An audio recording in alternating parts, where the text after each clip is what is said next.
Today we're going to do something a little bit different. For weeks, you guys have been asking for a studio tour. The reason I haven't done one yet is because I've still been kind of honing in my setup here in this space, and I didn't want to take you guys on a tour only to change something a week or two after I posted the video. But now I feel pretty confident in my setup here and how I've got everything running, so I'm going to take you on the tour. We're going to start with a pretty basic overview and talk about the philosophy of how I've set up the space. And then we're going to go into detail into every different section and talk about what gear I use, why I use it, how I use it. And hopefully you can learn something cool to use in your home studio, or you guys can tell me how I can run this space better. So with all that out of the way, let's get started. So the first thing we probably need to talk about is the space. If you don't already know, my home studio is set up in a storage closet. Yep, this room is in the basement, and it houses not only my home studio, but the HVAC system for the whole house, Christmas decorations, a bunch of random stuff that my family owns and doesn't want to store elsewhere. So why am I here? Well, about 6 months ago, my wife Tilly and I decided that it was time for us to start saving for a house. We were renting a place in Decatur, Georgia that we loved, but the rent was getting really expensive. So we reached out to my parents, and they were gracious enough to let us move into their basement for about a year to start trying to save up for a home. Now, about that time is when I was starting to do YouTube. And if you actually go back to some of my older videos, you'll see what our old house and my old studio setup was like. And I actually really miss it. There was a lot of natural light in that space. It was a great place to film. It looked awesome. But we decided to try and make the mature decision, start saving up for a home of our own, which is why I'm in a storage closet. Now, the reality is it's actually not a bad place to work. It's really quiet down here. There's no natural light, so I can film at any time during the day and it always looks the same. And other than the HVAC system and hot water heater and plumbing making noise constantly, it's actually a really quiet space. It's a good space to mix in. It's a good space to record in. Now, if you've been watching the channel for a while, you're used to seeing this right here. My Orlex wall, my desk, the shelving with the amps and stuff on it. But what I'm going to do now is kind of give you a reference for what the room actually looks like. So starting here at the door, I'll turn you around. This is basically what the whole room looks like. So like I said, you guys are used to seeing this area here, but this is basically the entire space. There's where I always have my camera set up when I'm shooting, guitar storage there, the amp rack there. Here's where I keep all of my road cases and stuff when I'm not traveling. So there's my road cases for the Divided by 13. Buried under there is another road case with a Port City 2x12 cabinet. Another storage rack, which is kind of a hot mess right now. This HVAC unit, which is always kicking on at the wrong times and ruining takes. And then back here behind this light is my ISO box, which we will get into in a moment. And then completely random storage mic stands back there. So that's basically it. It's a small, tight space, but I'm actually pretty proud of how it's turned out and what I've been able to do in here over the last 6 months. Okay, so before we jump into detail with my desk setup and everything else in here, I want to talk a little bit about the philosophy I had when I was putting this space together. When I'm working, I like to have easy access to anything I need at a moment's notice. I don't like to go digging around to try and find a specific cable or pull an amp out of a case or go and run and grab a guitar from another room. When I have an idea or I'm trying to get stuff done, I like to work quickly. So I've tried to set this workspace up with that in mind. From the way I have my amps patched in and set up to the way all of my outboard gear on my sidecar is set up, and even the way I have my desk and computer all organized, it's all set up so that once I get into a workflow, I can work uninterrupted. I don't have to get up to go grab something out of another room. I don't have to go move amps around or move mics around if I want to change amp sounds. Everything is set up and ready to go pretty much at a moment's notice. Now, since I've started working this way, I've noticed a big increase in my ability to get more work done more efficiently. I'm less stressed out. I can be more creative. It's honestly the best setup I've ever had. So with all that in mind, let's start with the desk. Now, the desk and the sidecar both came from Guitar Center, and honestly, it's a really great setup that I highly recommend. On the desk, we have 4 rack units on both sides. On the right, my Kemper and power conditioner. On the left, the drive rack for the monitors and my interface. It's a really simple and clean setup. Everything is right where it needs to be. It's easy to access. Now, the next biggest thing on here is my MIDI keyboard. This is from Arturia. It's the Keylab 49 Essential. Now, I get asked about this keyboard a lot in the comments of videos, and I gotta say I'm really happy with it. I've had it for about a year and a half. It's pretty modestly priced, but it's really reliable. It's got controls to run your DAW with. You can use it as a mixer as well. All right, moving on from there are my monitors. So these are from Event. They are PS6s, Project Studio 6s. Now, I'm a big fan of these. They don't make them anymore, but I think you can still find them around used on eBay or Craigslist or Reverb. I like them because I learned how to mix on these. When I was interning at Rick Beato's studio, these are one of the main monitors that they used over there. These things are rock solid. They sound great, and for a small space like this, they are the perfect size. Then next up, obviously, is my computer. So this is a 2017 iMac that I bought in December of last year. It's basically the cornerstone of my entire channel. I could not do what I'm doing without this computer. When I started YouTube, I was on a 2011 MacBook Pro, which I still have, and it's just well beyond its years. It's too slow. You can't really edit video on it anymore, so I needed to upgrade, and this I've been really happy with. And then next up are hard drives. I have 2 external drives behind the Mac. One is for backup. You can kind of see it buried back there. It's strictly my Time Machine backup. And then this is my archive drive right there. Okay, moving in a little closer to the desk. You guys know I'm a big fan of the Kemper. I use this thing all of the time for my intro tracks and for sessions and recording. And for the past couple weeks, I've been finalizing my Kemper profile packs, starting with these amps right here. So those will be available for sale soon on my website. So it lives here. It's not going anywhere. It's totally patched into my patch bay here, which we will get to in just a moment. So I can basically route the output from this Kemper to anywhere in the whole studio I want to, which is really, really awesome. And now moving over to the left side of the rack, we have my interface. This is the Focusrite Scarlett 18i20.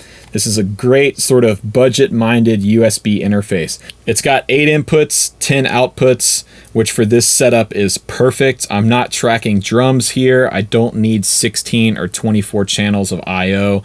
I really don't even need 8. I could get away with probably 2 or 4 channels if I absolutely had to. But this is a super versatile interface. If you're looking for something to get into a decent interface at a good price, I really like the Focusrite stuff.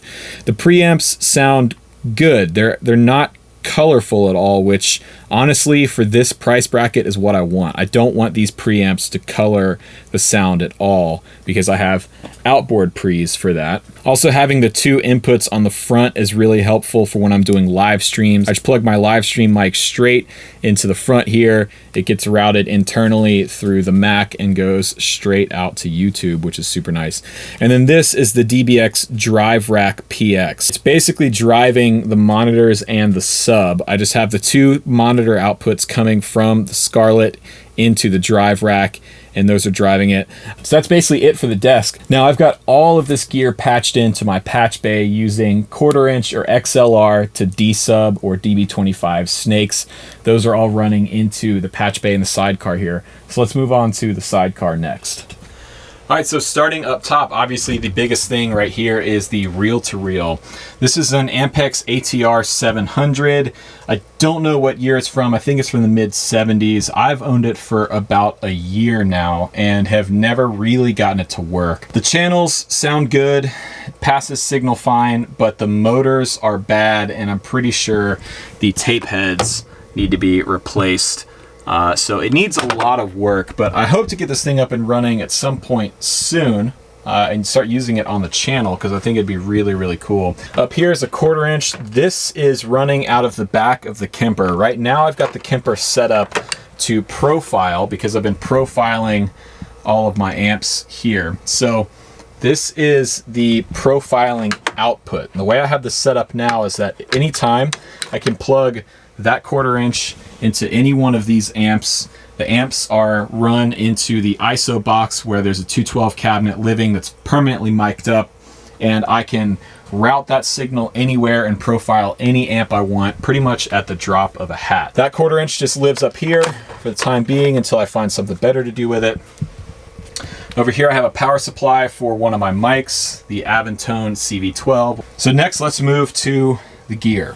All right, the sidecar. So this is essentially the hub of the entire studio setup here. Pretty much everything along this wall, from the desk to my amp rack to my ISO box, is all routed here, mainly centered around the patch bay, but we'll get to that in just a second. So up here I have the API 500V 500 series rack. Actually traded for this with Rick Beato. I came and did a session for him for free and walked out with this, which was a pretty good deal, I think.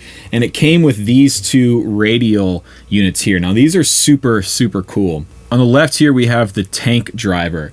Now this is essentially a send and return for running basically anything through real spring reverbs. So when I got this, Rick gave me these two reverb tanks. I've got a big, I think 3 spring and a medium 2 spring tank here. So this has been a really fun tool to mess around with. When I've mixed vocals or drum subs or whatever, you can send pretty much any mono signal you want through a real spring tank, which is cool. Then on the right, we have another radial unit called the Ecstasy. And this is the same kind of idea. It's basically a send and return, like an effects loop, but this is designed to insert guitar effect pedals into your signal chain. So again, if you're recording vocals or drums or anything you want really, you can send a mono signal through either an individual pedal like an H9 or a fuzz box, or what I've actually done a lot of times is just taken my pedal board and run my entire pedal board through this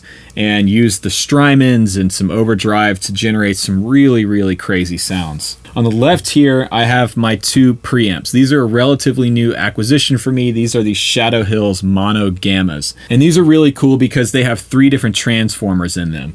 On one side, we have a Neve style transformer to give you that kind of 1073 sound. The other side, we have an API style transformer to give you that sound. And then in the middle, we have a discrete transformer, which doesn't really color the sound all that much. Now down here, we have 2 distressors. These are incredible. Any of the tracks that you've heard at the beginnings of my videos, these have been used for quite a few things. Now I don't run my electrics through compressors because amps actually give you a pretty natural compression to begin with. Down here we have an old TubeWorks Moss Valve power amp.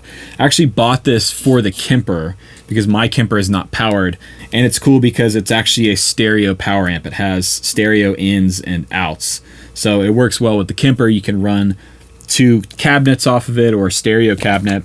But I actually don't use it live because it's unbelievably heavy. When I have this in a rack with the Kemper, it weighs like 45 pounds. And I actually have flown with this a couple of times for shows, and it sucks. It basically just lives here in the rack until I figure out something else to do with it. Okay, so now the patch bay. This is arguably the most important piece of gear I have other than my iMac. This is what allows me to maintain that super streamlined workflow I was talking about a minute ago. Everything from my interface to the ISO box to all of this outboard gear is all run into this patch bay. This is a Switchcraft Studio Patch 9625. It uses the TT or tiny telephone connections, which are really nice. You can get a lot more connections in a smaller space that way. On the back, it's all DB25 or D-sub connections. And right now I'm only using basically the left side of the patch bay. The first 24 channels are really all I need right now, but as I expand the studio, I will move to the other 24 channels. So for example, I'll show you how quick it is for me to patch something. Let's say I have an idea and I want to start recording the Kemper. I want to record in stereo. Well, I have my 2 Kemper outputs right here, left and right. These I will send into my mono gammas. The inputs are here on the bottom. Now they're run through the mono gammas, and then I take those out and I pick 2 inputs on my interface. Usually I'll go into 3 and 4.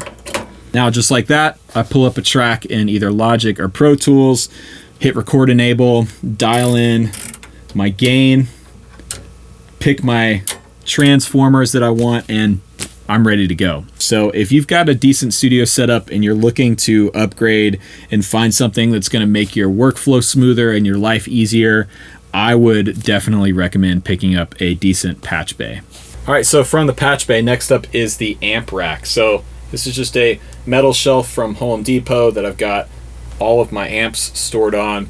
Starting here at the top, this is my Divided by 13 FTR 37. This is my #1 flagship go-to amp. I love this thing. Then below that, I have my Morgan AC20 Deluxe. You guys have heard me talk about this thing a lot. Really great Vox AC style amp. The next up is the Port City Pearl. So this is 6L6s, 50 watts, all clean. This is basically a pedal platform amp. It doesn't break up, it doesn't get dirty at all. This gets used a lot when I'm doing pedal demos and I want a really basic clean sound that doesn't have too much character, so I can use it to show off the pedal that I'm playing. And then down here we have a Gibson Skylark from 1964. This is a really cool little amp. It literally only has one knob that just says loudness on it.